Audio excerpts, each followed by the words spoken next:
Tara bay, samahan niyo ako bay. Magluto tayo ng kinamatisang isda. Tira namin yan kanina. Yan, gagamitin natin sibuyas, bawang, magic, tsaka paminta. Iwain lang yung kamatis bay, pahaba. Yan, sarap kasi pag maraming kamatis eh. 3 nga lang nabili ko, pero panalo na yan. Yan, ganyan lang yan ka-basic bay. Yan, tapos iwain ng ganyan lang. Tapos isunod agad yung sibuyas. Bay, umuulan kasi dito bay, kaya yan, walang may bili. Tsaka walang pambili. Yan, ganyan lang bay. Ayan lang ng ganyan yan. Yan, tapos sunod na agad yung bawang bay. Yan. Litan lang natin ang bawang kasi hindi ako mahilig sa bawang eh.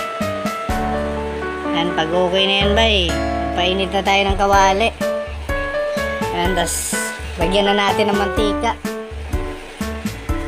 Yan, pag mainit na yung mantika,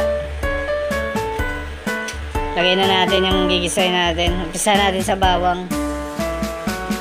Gisa lang, sibuyas. Yan, kamatis. Yan. Sabay-sabay na natin gisayin yan. Ganyan. Hintayin na natin maluto yung kamatis. Tsaka lumabas yung ano niya.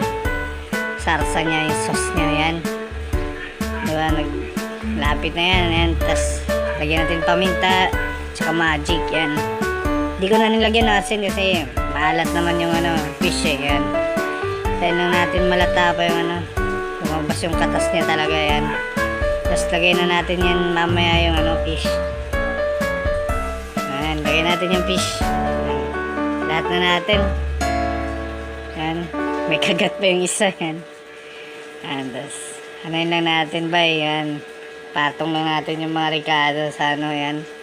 Haluin lang yan. Haluin lang yan ng isang beses kasi baka madurog yung fish. Pag okay na yan, nagsama na yung katas, okay na yan. Pwede na yan. Kainan na. Tara, salamat.